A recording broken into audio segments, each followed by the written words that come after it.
अभी एक स्कूल का मामला है जहां पे अवैध अतिक्रमण को लेकर सरकार से कई बार सवाल हुआ। वहां अतिक्रमण खाली नहीं हो रहा है, लेकिन गरीब का झोपड़ा है तो तुरंत उसको बुलडोजर से गिरा उड़ा के बराबर कर दे रहा थोड़ा शिक्षा को शिक्षा नहीं व्यवसाय समझने लगे। आप देखे होंगे कि प्राइवेट संस्थाओं में मोटी रकम लेकर शिक्षा प्रदान की जा रही है, सर्टिफिकेट बांटे जा रहे हैं। तो पुलिस की संलिप्तता रहती है अपराध को बढ़ावा। एवरेज देखा जाए तो अधिक भ्रष्ट पंकज बेक कस्टोडियल डेथ जी। आपको लगता है इस मामले में न्याय हुआ है? भारतीय न्यायपालिका न्याय कर पाने में समर्थ है गरीबों के हित में? इतने बड़े लोग हैं कि वो अपने प्रभाव से प्रभावित करके बहुत सारे आदेश गलत करवा ही लेते हैं। नमस्कार, मैं हूं अमित और आज के हमारे मेहमान हैं एडवोकेट और RTI activist DK Soni ji. Sir बहुत बहुत स्वागत है आपका। थैंक यू, धन्यवाद। एक स्लोगन है, बड़ा सूट करता है आपको, हर जंग में जीत के आने के लिए काफी हूं और मैं अकेला ही जमाने के लिए काफी हूं। मेरे हर हकीकत को ख्वाब समझने वाले, मैं तुम्हारी नींदें उड़ाने के लिए काफी हूं। मैं इसलिए आपको बोल रहा हूं सर कि आप एडवोकेट भी हैं, आरटीआई एक्टिविस्ट भी हैं। ऐसे कोई घटनाक्रम हुआ था या कहीं से कोई विशेष प्रेरणा मिली कि अब अन्याय के खिलाफ ही लड़ना है, जीवन को इसी के लिए समर्पित कर देना है? देखिए, पहले तो बात बताऊं कि मैं बचपन से राष्ट्रीय स्वयं सेवक संघ का एक कार्यकर्ता था। अच्छा। और बाल समय से ही मैं संघ जाया करता था। जी जी। वहां पे एक उद्बोधक आए और उन्होंने कुछ देश हित में काम करने की बात बोली। उनका जो बात था मेरे दिल में लगा, तो मैं सोचा कि देश सेवा करनी है तो कैसे किया जाए। तो उस उद्देश्य से मैं सर्वप्रथम सेना में जाने का, पुलिस में जाने का प्रयास किया। अच्छा, फौजी बनना चाहते थे आप? एकदम, मैं शुरू से बचपन से प्रयासरत था। जी जी। लेकिन कुछ शारीरिक मापदंड होता है तो उसके चलते मैं किनारे हो गया। जी। तो मैं बोला कि ठीक है, अब उस माध्यम से नहीं तो दूसरे माध्यम से भी हम देश सेवा कर सकते हैं। जी जी। तो फिर मैं अपना वकालत चालू किया, पढ़ाई तो कर ही रहा था, फिर वकालत चालू किया। वकालत के साथ साथ मैं देखा कि 2005 में आरटीआई कानून आया और वह एक ऐसा माध्यम बना गरीब लोगों की मदद करने के लिए। उस कानून को मैं 2005 लागू हुआ, 2006 से मैं उस पे अमल करना चालू किया और इस कानून का लाभ लेते हुए आज सरगुजा नहीं, छत्तीसगढ़ के ऐसे ऐसे लोगों की मैंने मदद की है। मनरेगा योजना जो 2008-5 से बहुत ज्यादा चला था, 8, और उसमें करोड़ों अरबों रुपए घोटाले हुए थे। लगभग मैं मनरेगा योजना में 7 से 8 करोड़ रुपए की रिकवरी वरिष्ठ बड़े बड़े अधिकारियों और ठेकेदारों से मैंने करवाया। 60 से 70 लाख रुपए मजदूर जो उनकी मजदूरी लोग खा गए थे, वो मजदूरी दिलाने का मैंने आदेश करवाया और मजदूरी मिली भी। तो ऐसे काम मैं आरटीआई के माध्यम से किया। तो प्रेरणा मुझे आरएसएस के जो प्रचारक थे उनके उद्बोधन से मिली देश सेवा करने का। तो मैं उस उद्देश्य से देश सेवा कर रहा हूं और आगे भी लगातार करता रहूंगा। सर, इसमें एक महत्वपूर्ण बात है कि जब आप इस तरह के काम करते हैं तो एक सीधा सा बात यह है कि ऐसे लोग आप जिनसे आपने रिकवरी करवाया, और इसमें कई एक आईएएस ऑफिसर भी शायद हैं, और तत्कालीन गृह मंत्री का भी शायद नाम आया और कई इस तरह के लोगों का नाम आया। कितनी परेशानियों का सामना करना पड़ता है आपको या किसी को भी जो इस रास्ते पर चलेगा? देखिए, मैं आपको बताऊं, आप कोई भी काम करेंगे तो कठिनाइयां तो आपको मिलेंगी रास्ते में, रोड़ा बनेगा और कोई भी काम आसान नहीं होता है। बहुत सारे कठिनाइयों को झेला हूं, मैं भी लड़ा हूं, संघर्ष किया हूं, तब जाकर आज मैं इस मुकाम पे पहुंचा हूं। और मैं आपको यही बता दूं, अगर आप सही हैं, सच्चे हैं, तो कोई भी कितना भी कर ले तो आपको कोई भी पराजित नहीं कर सकता है। सत्य परेशान हो सकता है, पराजित नहीं हो सकता है। तो मैं सत्य की लड़ाई लड़ रहा हूं, सच्चाई की लड़ाई लड़ रहा हूं और बिना एविडेंस, बिना दस्तावेज के कोई भी काम मैं नहीं करता हूं।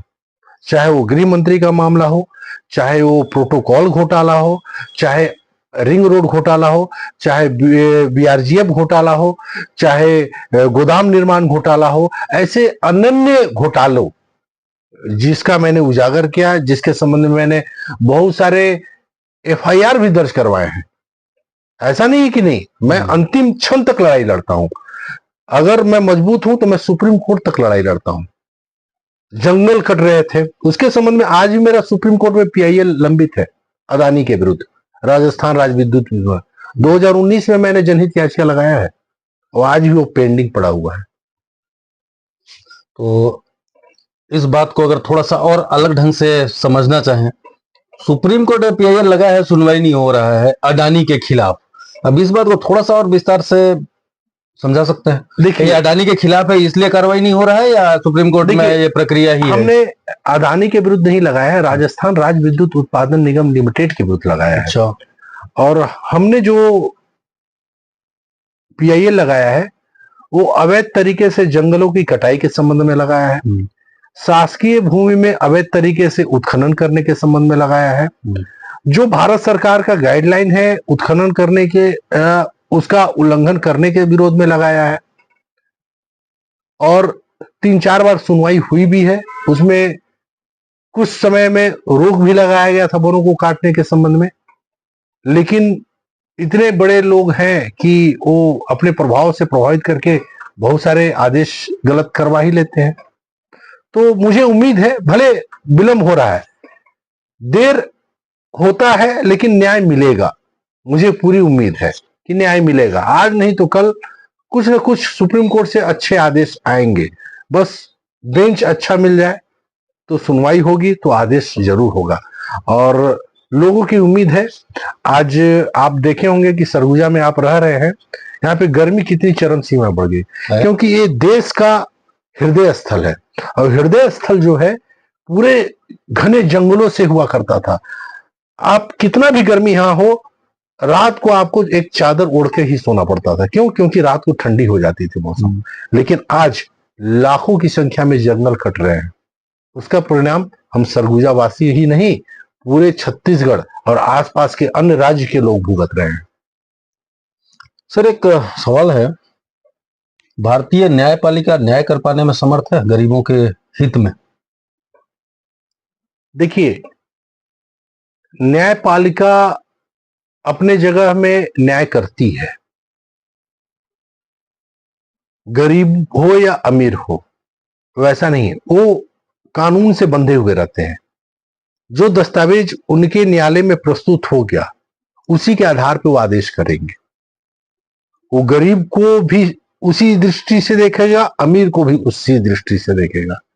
कानून सभी के लिए बराबर है, किसी एक व्यक्ति के लिए नहीं है कि गरीब के लिए अलग कानून है, अमीर के लिए अलग कानून है, राजनेता के लिए अलग कानून है। ऐसा नहीं है। हमारे देश में संविधान एक है, भारत का कानून एक है, और उस कानून के तहत ही न्यायाधीशों के द्वारा न्याय दिया जाता है। गरीबों के लिए मैंने कहा, ठीक है, आपका कहना एकदम सही है। लेकिन जो प्रक्रिया है इतनी जटिल है कि एक गरीब आदमी के लिए क्या पॉसिबल है कि न्याय वो ले पाए? क्योंकि कई सारी ऐसी चीजें हैं, कई सारे मतलब पहला बात तो खर्चा बहुत ज्यादा हो जाता है न्यायालय के हिसाब से अगर चला जाए। देखिए, न्यायालय में तो आपको जंग रखना पड़ेगा। अगर आप सही हैं, आप अच्छे कामों के लिए लड़ाई कर रहे हैं, तो आपको कहीं ना कहीं से मदद मिल जाएगी। और आज सरकारें लीगल एडवाइजर भी बहुत सारे नियुक्त कर रहे हैं। अच्छा। बहुत सारे लोग को जानकारी नहीं रहता है, विधिक सलाहकार जी। और शासकीय शुल्क पे गरीबों के लिए वकील नियुक्त होते हैं जी। जो यहां से लेके हाई कोर्ट से लेके सुप्रीम कोर्ट तक केस लड़ सकते हैं। क्रिमिनल केसों के संबंध में, सिविल केसों के संबंध में, प्राइवेट जो केस रहते हैं उसके लिए खुद लड़ाई लड़ना पड़ता है। सर, एक मामले का जिक्र करूंगा मैं, आप भी वाकिफ होंगे, पंकज बेक कस्टोडियल डेथ। जी। आपको लगता है उस मामले में न्याय हुआ है? अब देखिए, और नहीं हुआ है, वही गरीब अमीर वाला बात इसीलिए मैं लाया था बीच में। देखिए, न्याय हुआ है कि नहीं हुआ, अभी वो किस स्थिति में वो मामला है, मैं भी उस मामले के बारे में बहुत सुना था। वो वाकई में सुनियोजित कांड था जिसमें बहुत सारे पुलिस अधिकारी सस्पेंड भी हुए, एफआईआर भी दर्ज हुआ। लेकिन अब उसके पीछे, चूंकि वो गरीब व्यक्ति था, उसके पीछे कोई पढ़ने वाला नहीं था।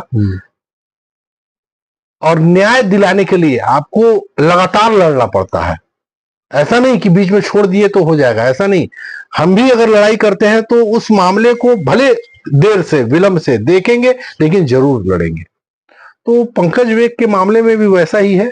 आज भी मेरे को लग रहा है कि मामला पेंडिंग पड़ा हुआ है और कार्रवाई होनी है, होगी जरूर, ऐसा नहीं है कि नहीं होगा। अगर दस्तावेज बोल रहे हैं तो कार्रवाई होगी। देर है लेकिन अंधेर नहीं है। चलिए अभी इस मामले को छोड़ देते हैं। सर, एक अभी आपको पुरस्कार भी मिला था, best advocate and RTI activist of the year का। क्या मायने रखता है ये पुरस्कार आपके लिए, ये सम्मान आपके लिए? देखिए, मैं जो काम कर रहा हूं उस काम को देखते हुए एक नहीं, मुझे अनेकों अभी तक सम्मान मिल चुका है।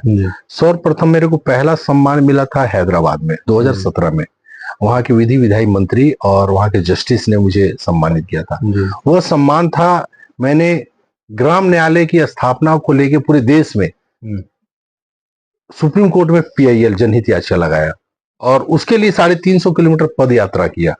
यहां से लेके सुप्रीम कोर्ट, केंद्रीय मंत्री, राज्य मंत्री सभी से मिला और ग्राम न्यायालय की स्थापना की मांग, आज भी मैं उसकी मांग के लिए लड़ रहा हूं। तो उस उद्देश्य से लेकर काम कर रहा हूं, आदिवासियों के हित पे काम कर रहा हूं, जिससे मुझे अलग अलग संस्थाओं के द्वारा और अच्छे व्यक्तित्व के द्वारा, राज्यपाल के द्वारा, पूर्व चीफ मिनिस्टर के द्वारा तथा अन्य लोगों के द्वारा बहुत सारे सम्मान मुझे दिए गए हैं। और उम्मीद कर रहा हूं कि यह सम्मान मेरे लिए नहीं है, मैं जो काम कर रहा हूं, जनहित में काम कर रहा हूं, उन लोगों के सम्मान में सम्मान मुझे दिया जा रहा है। सम्मान प्राप्त होने से एक ऊर्जा आती है। ठीक बात। अगर आप किसी भी काम को प्रोत्साहित करो कि नहीं वो बहुत अच्छा काम कर रहा है, उसको थोड़ा सम्मान, तो जो व्यक्ति काम कर रहा है उसका उत्साह बढ़ जाता है कि नहीं मैं और अच्छा से काम करूंगा, तो हो सकता है मुझे अन्य जगहों से भी काम करने, तो एक काम करने की प्रेरणा मिलती है उससे, तो आदमी गति को बढ़ाता है काम करने का। राजनीति में आने का विचार है आपका? अभी ऐसा कोई राजनीति में आने का विचार नहीं है और मैं राजनीति से भी दूर ही रहना उचित समझूंगा। सर, अब आते हैं मेन टॉपिक पर। समाज में अपराध या जिस तरह से अपराध समाज में बढ़ रहा है, इसके प्रमुख कारण क्या है? समाज में अपराध को किस दृष्टि से देखते हैं आप? देखिए, समाज में अपराध बढ़ने का बहुत सारे कारण हैं। एक तो आज मोबाइल सबसे बड़ा कारण है। पहले लोग बाग नहीं समझ पाते थे ये क्या है। अब अपराध को आप देखेंगे कि एकदम नए तरीके के अपराध होते हैं जो कोई सोच नहीं सकता है। ठीक बात। कोई सोच नहीं सकता है, नया तरीका है, ऐसा अपराध होता है। तो ऐसे अपराध को करने के लिए यूट्यूब का इस्तेमाल किया जाता है, सर्च किया जाता है, तो ये अपराध उसका भी परिणाम है।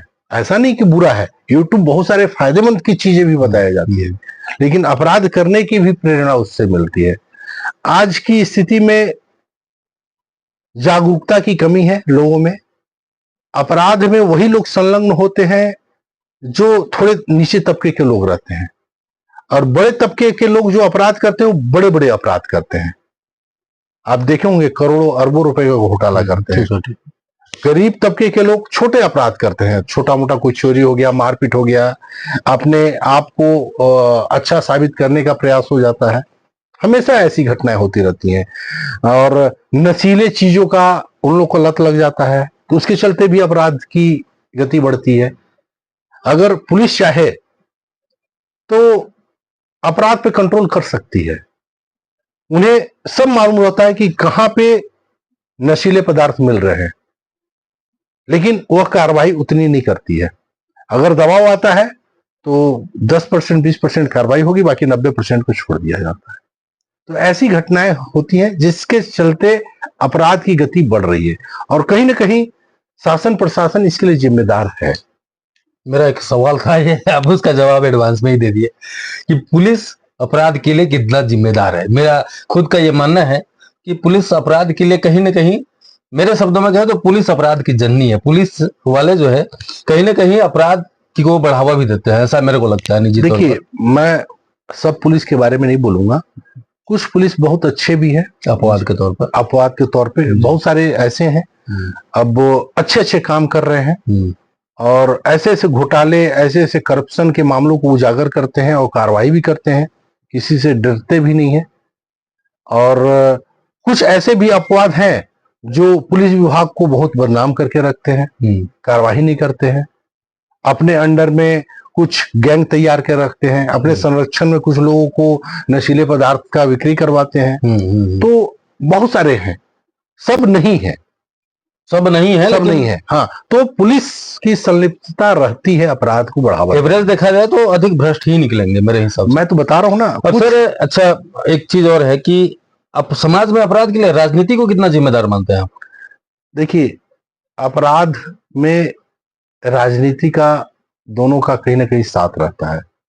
अगर राजनीति करनी है आपको तो आप साफ राजनीति करना संभव नहीं है, आपको कुछ ऐसे लोगों को आपके साथ रखना ही पड़ेगा। इसीलिए आप राजनीति में नहीं आना चाहते? हाँ, इसलिए मैं राजनीति में ये जवाब मैं इसलिए राजनीति में नहीं आना चाहता हूँ क्योंकि मेरे पास संभव नहीं है। आपको मैं बताऊं, मैं जन सेवा करने के उद्देश्य से मैं बिना किसी पार्टी से 2 बार जिला पंचायत चुनाव लड़ा, लेकिन मैं देखा बिना पैसा का आप चुनाव नहीं जीत सकते हो, तो मैं बोला कि अब चुनाव नहीं लड़ूंगा।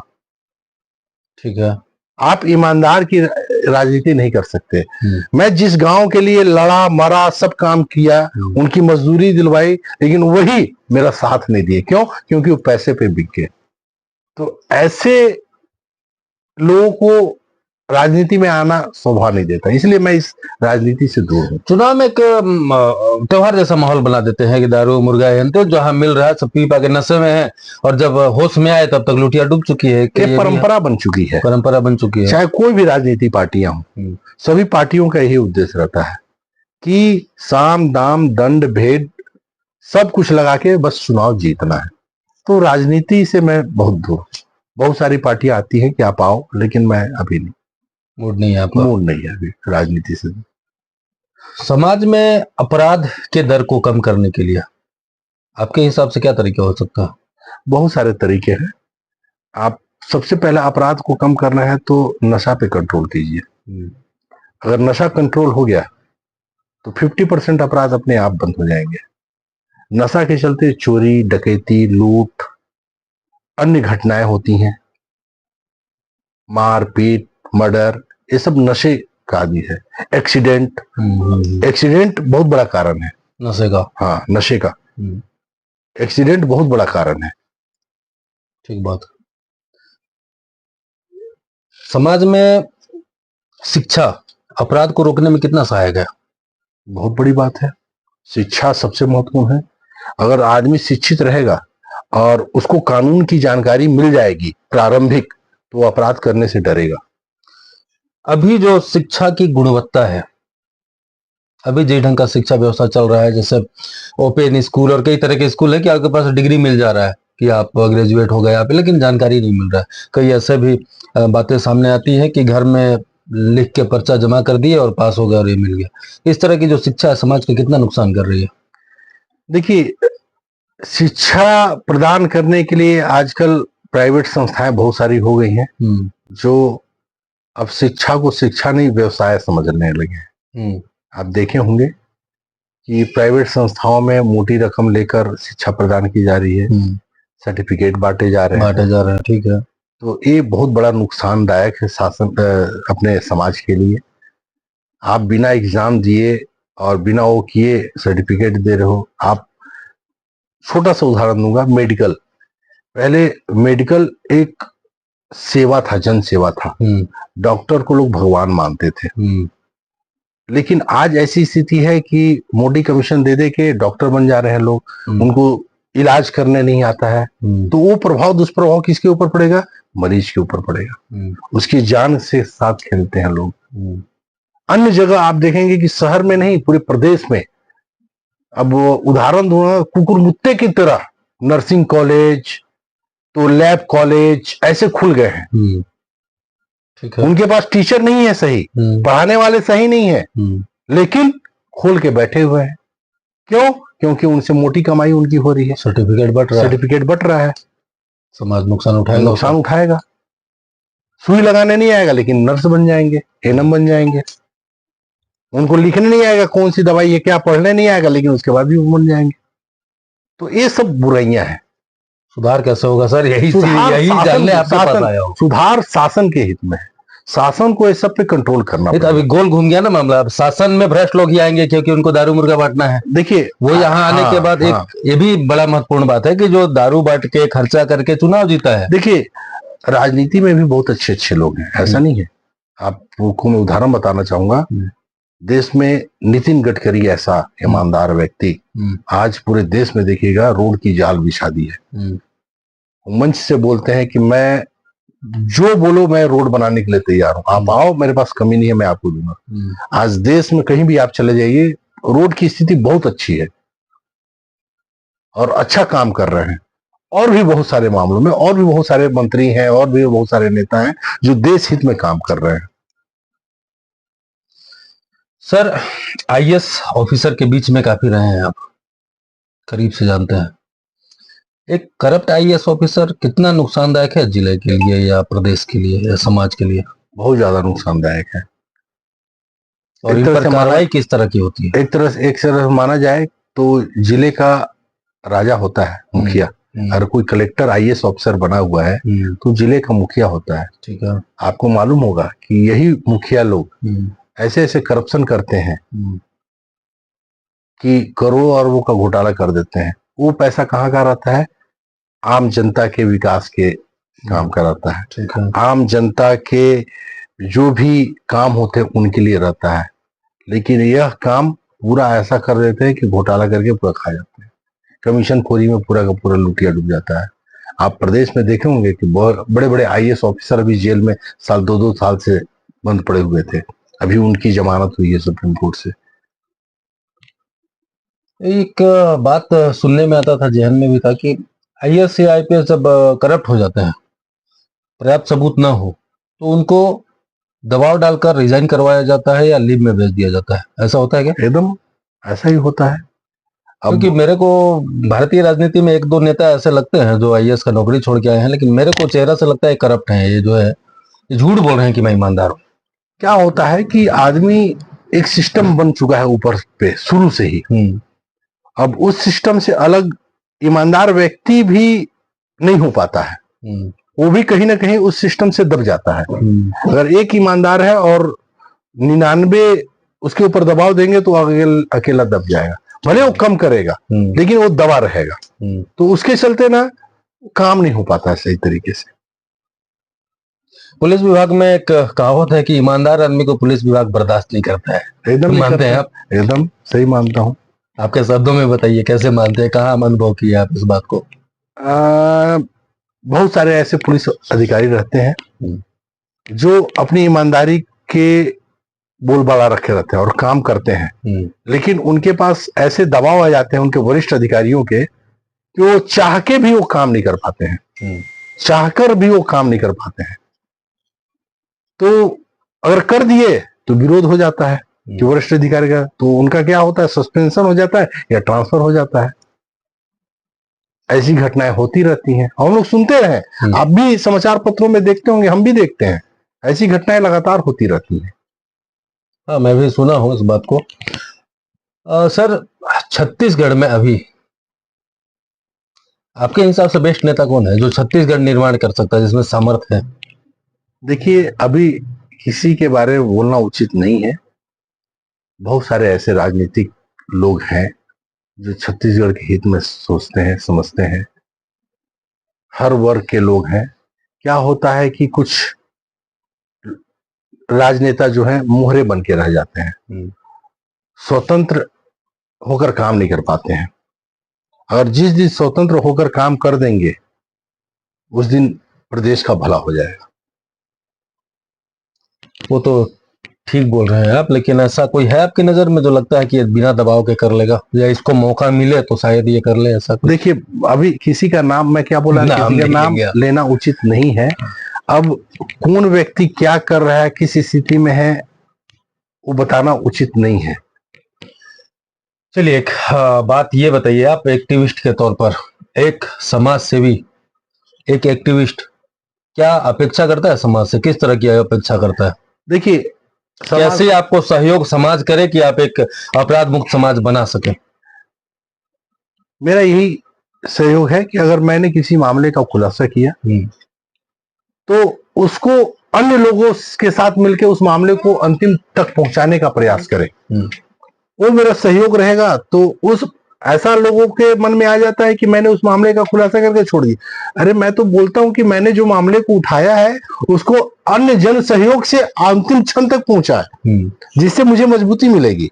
हम चाहते हैं कि समाज, हर एक अकेला मैं काम नहीं कर सकता हूं। अगर समाज में मेरी तरह अगर 20 हो तो मैं बता रहा हूं कि बहुत अच्छा काम हो जाएगा और करप्शन पे, भ्रष्टाचार पे बहुत बड़ा रोक लगाएगा। अकेला आदमी कुछ नहीं कर सकता है और जब तक उसके साथ ना लोग हों। तो हम यही चाहेंगे कि आम पब्लिक जुड़े और समाज हित में काम करे, जनहित में काम करे। क्योंकि कुछ लोग अपने स्वभाव से या अपने कुछ व्यक्तिगत कारणों से सामने नहीं आना चाहते हैं। हर कोई चाहता है कि भगत सिंह मेरे घर में पैदा ना हो, पड़ोस के घर में हो। क्यों? क्योंकि फांसी चढ़ेगा तो पड़ोस वाला चढ़ेगा, ये स्थिति होती है, इसलिए लोग सामने नहीं आते हैं और कार्रवाई से दूर भागते हैं। अपराध की एक प्रमुख वजह यह भी है कि लोग चाहते तो हैं अपराध मुक्त हो, लेकिन उसके लिए जो कीमत है वो नहीं चुकाना चाहते लोग। समाज भी कहीं ना कहीं उसके लिए एक तरह से जिम्मेदार है, अगर ढंग से देखा जाए। हाँ, क्योंकि लोग विरोध करने में या उसमें कहीं पे थोड़ा सा चूक होता है लोगों से।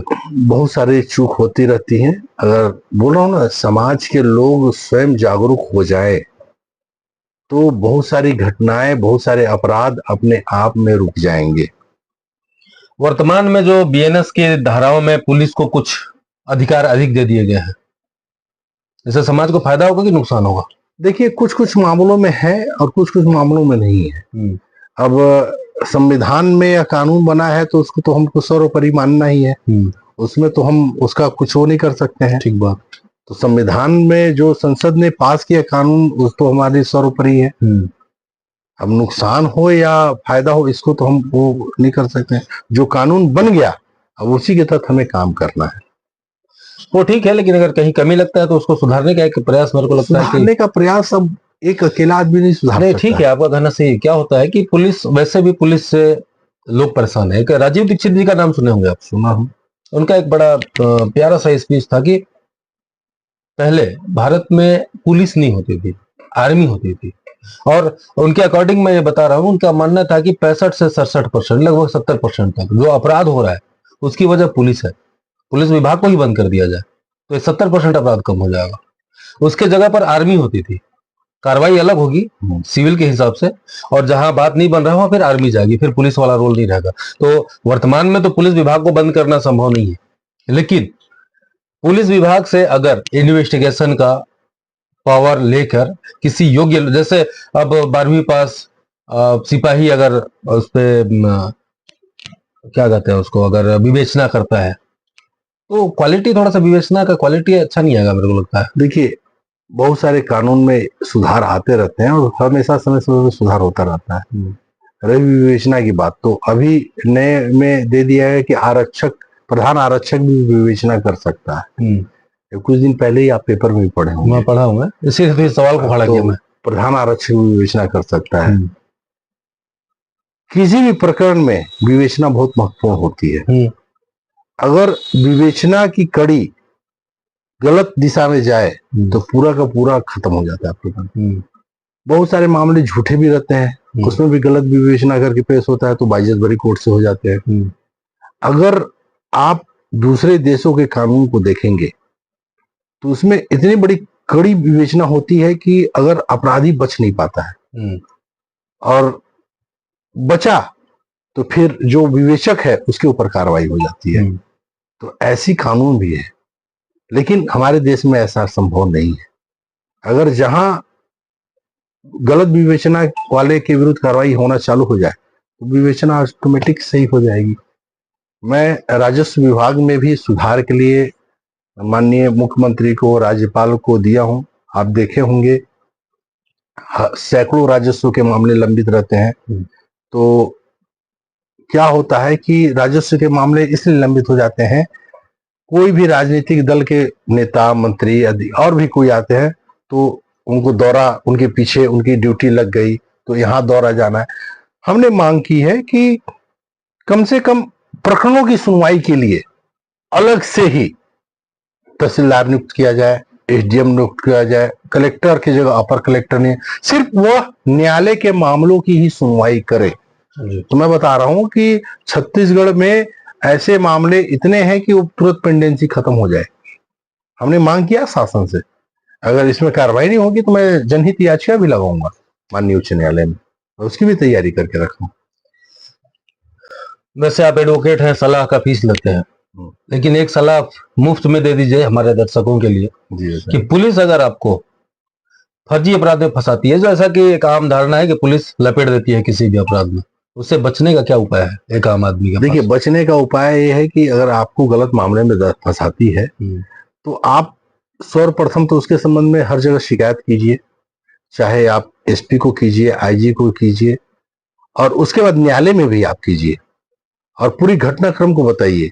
अगर वो आपको मामले में फंसा देती है और मालूम है कि आपको झूठे मामले में फंसा रही है, आप दोष मुक्त हो जाएंगे। दोष मुक्त होने के बाद जो विवेचना अधिकारी किया है उसके विरुद्ध आप मानहानि का, उसके विरुद्ध मामला दर्ज करा सकते हैं।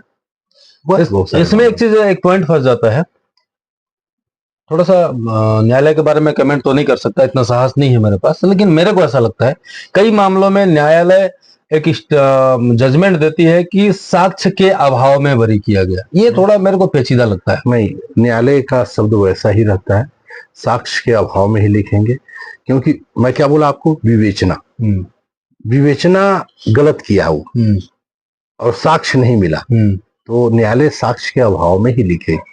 ठीक है कि दोष अगर साक्ष्य नहीं था, हाँ, तो ये अपराधी कैसे हुआ? पहले बात तो अपराधी नहीं हुआ ना, बाद में दोष मुक्त कर दिया गया। लेकिन जब साक्ष्य के अभाव में बरी किया गया तो अब मानहानि का फिर दावा वहां पे कैसे? एकदम डाल सकते हैं आप। अगर साक्ष्य था तो प्रमाणित करता वो अपराध हमारे ऊपर। साक्ष्य के अभाव में यही न्यायालय का शब्द होता है, यही न्यायालय लिखती है। भाई जो आरोप लगाया वो साक्ष्य के आधार पर आरोप हमारे ऊपर लगाया, कोई साक्ष्य नहीं मिला तो हम दोष मुक्त हो गए। तो दोष मुक्त हुए तो वो साक्ष्य के विरुद्ध और जो पुलिस विवेचना, सबके विरुद्ध आप मानहानि का दावा कर सकते हैं। जो साक्षी आपके विरुद्ध खड़े थे, उस केस में बने हुए थे, उनके विरुद्ध, जो प्रार्थी है उसके विरुद्ध और जो विवेचक है उसके विरुद्ध, सभी के विरुद्ध आप मामला दायर कर सकते हैं। और विस्तार में है सर। हाँ, पुलिस किसी को पकड़ के ले गई, पुलिस पीट पीट के कुछ भी कबूल करवाती है, एक ऐसा विवाद सामने आता है, मेमोरेंडम कथन होता है, सब कुछ। अब मेरे को पुलिस पीट रही है, मैंने खुद लिख के दिया कि मैंने फलाना फलाना अपराध किया है, पुलिस ने न्यायालय में पेश किया, बाद में साक्ष्य के अभाव में मैं बरी हुआ। पुलिस तो कहेगी खुद बोला था कि मैं अपराध किया हूँ। आपने भय क्रांति करके हमसे बुलवाया है, ये बात आती है बयान में। आप अब न्यायालय के साक्ष्य का कथन आप नहीं देखे हैं, वो लंबा चलता है जी। आप उसमें पढ़ेंगे, देखेंगे, जब वहां एविडेंस होता है तो उस चीज में क्लियर हो जाता है। और आपके एडवोकेट रहते हुए पूछते हैं कि देखिए आपने इनको मारपीट करके उगलवाया है, ये लिखवाया है, तो वो बोलता है कि नहीं लिखवाया हूं। लेकिन बाद में जो साक्षी रहता है, मेमोरेंडम कथन, बोलता है नहीं, मेरे सामने कोई बयान नहीं हुआ है, कोई कथन नहीं हुआ है, कोई जब्ती नहीं हुई है। तो आपके सामने जो स्वतंत्र गवाह है वो आपके पक्ष में हो गया, तो पुलिस वाले झूठे हो गए। तो इस प्रकार कथन होता है। एक गंभीर समस्या है और छत्तीसगढ़ में ढेर सारा आ रहा है, थोड़ा सा ही समय लूंगा अब मैं आपका, वो है पुलिस कस्टडियल डेथ। और ये मामला इतना पेचीदा है कि हर बार लोगों को मार मार के लटकाने के बाद भी या हत्या करने के बाद ही पुलिस वाले बच जाते हैं। पुलिस कस्टडी में हत्या हो रही है, उसका साक्ष्य कहां से मिलेगा, इस पर न्याय कैसे मिलेगा, ये सब बड़ी गंभीर समस्या है। नहीं, देखिए आजकल हर थानों में सीसीटीवी कैमरा लगा हुआ है। अगर ऐसी बात आती है तो तत्काल आप वरिष्ठ अधिकारियों के माध्यम से सीसीटीवी कैमरा का फुटेज लीजिए, आरटीआई लगाइए, आरटीआई के माध्यम से सीसीटीवी फुटेज लीजिए, आपको सब कुछ मिल जाएगा। नहीं तो आप हाई कोर्ट में जाइए, रेट याचिका लगाइए, तुरंत जांच का आदेश करवाइए, सब प्रावधान है।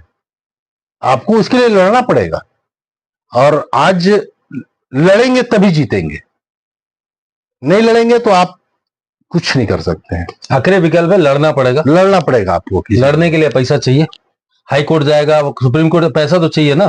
ठीक है, हो सकता है वकील थोड़ा हमदर्दी रख ले, लेकिन बाकी जगह तो उसका पैसा लगेगा ही। मतलब वर्तमान भारत में गरीब होना सबसे बड़ा अपराध है। मान लें इस बात को? ऐसा नहीं है, गरीब होना अपराध नहीं है। अब जो जैसी स्थिति रहती है वैसा ही स्थिति निर्मित होता है। गरीबों को भी न्याय मिलता है, ये नहीं कहा जा सकता कि गरीबों को न्याय नहीं मिलेगा। बस गरीब को लड़ना सीखना पड़ेगा।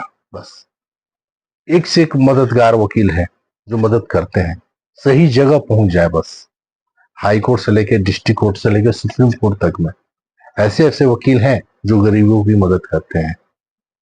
छत्तीसगढ़ में अभी जो सरकार है, सामान्य तौर पर लोग इसको घर तोड़वा सरकार के नाम से बुला रहे हैं। अब गांव में लोग, अंबिकापुर सिविल कोर्ट के पीछे एक मकान तोड़ दिया गया, उसको बोले कि तुमको 2 दिन बाद नोटिस देंगे, मकान पहले तोड़ दिए। क्या लगता है कि ये पैसे वाले लोग होते, इनके साथ ऐसा नहीं होता? क्योंकि अभी एक स्कूल का मामला है जहां पे अवैध अतिक्रमण को लेकर सरकार से कई बार सवाल हुआ, वहां अतिक्रमण खाली नहीं हो रहा है, लेकिन गरीब का झोपड़ा है तो तुरंत उसको बुलडोजर से गिरा उड़ा के बराबर कर दे रहा है। थोड़ा सा मतभेद तो रहता है इन लोगों में, शासन प्रशासन में। वरिष्ठ जैसे बड़े लोग रहते हैं तो कार्रवाई नहीं हो पाती है, दबाव देना पड़ता है, उसके लिए भिड़ना पड़ता है। और छोटे लोग रहते हैं तो कहीं जा नहीं सकते, तो तत्काल उनके विरुद्ध कार्रवाई हो जाती है। कुछ जगहों पे है, ऐसा नहीं है, कुछ जगहों पे है। हमने भी बहुत सारे मुद्दे उठाए हैं, और चूंकि मैं वकील हूं तो मैं को लड़ाई करना पड़ता है। मैं हॉस्पिटल का भी उठाया हूं मुद्दा, बहुत सारे मुद्दे उठाया हूं, तो लगा रहता हूँ, तुड़वाऊंगा, जहां भी होगा गलत तुड़वाऊंगा। वर्तमान में जो सरगुजा संभाग में अस्पताल का व्यवस्था है, इस पर ध्यान है आपका? मैं आपका ध्यान भी आकर्षित करवाना चाह रहा हूँ। हॉस्पिटल से ना लोग बड़ा परेशान है, स्वास्थ्य माफिया बहुत एक्टिव हैं और कई तरह की मामला है, ध्यान में है आपका? देखिए, स्वास्थ्य विभाग में उतना मैं इंटरफेयर नहीं किया हूँ आज तक। अच्छा। इसलिए मुझे इस बात की जानकारी नहीं है, लेकिन ऐसा नहीं है, समय समय पे कुछ लोग आते हैं तो उनकी मैं मदद भी करता हूँ। और अभी जो संयुक्त संचालक आए हुए हैं वो बहुत एक्टिव पर्सन है, अनिल शुक्ला है वो नाम उनका, और उन्होंने बहुत अच्छा काम किया है। और उनके आने से मैं देख रहा हूँ स्वास्थ्य विभाग में बहुत सारे सुधार हुए हैं। आप इस बात को ध्यान दीजिएगा। दूरस्थ गांव में जाके जांच करना, पड़ताल करना, वहां सुधार करना, सस्पेंड करना, सब कर रहे हैं। उम्मीद करते हैं सुधार हो, क्योंकि अंबिकापुर में मुर्दों का इलाज करने वाले हॉस्पिटल भी मौजूद हैं, इसलिए थोड़ा सवाल पूछ लिया। है प्राइवेट हॉस्पिटल तो है, बहुत सारे मुर्दों का इलाज कर दे रहे हैं, बता तो रहा हूँ। सर, युवाओं से क्या अपेक्षा करते हैं आप? युवाओं को भी आना चाहिए आरटीआई वगैरह में? देखिए, आजकल के युवा वर्ग को तत्काल पैसा बस दिखता है, पैसे के पीछे भागेंगे तो काम नहीं होगा। आपको मेहनत करना पड़ेगा। किसी के काम में जब तक आप लगन से काम नहीं करेंगे तब तक आप नहीं। कोई भी काम करना है तो समाज सेवा करना है तो उसमें भी बहुत मेहनत लगते हैं, वकालत करना है तो उसमें बहुत सारे मेहनत लगते हैं। तो युवाओं को एक एम बना के काम करना है, एक एम बना के काम करें तो सफलता जरूर मिलेगी।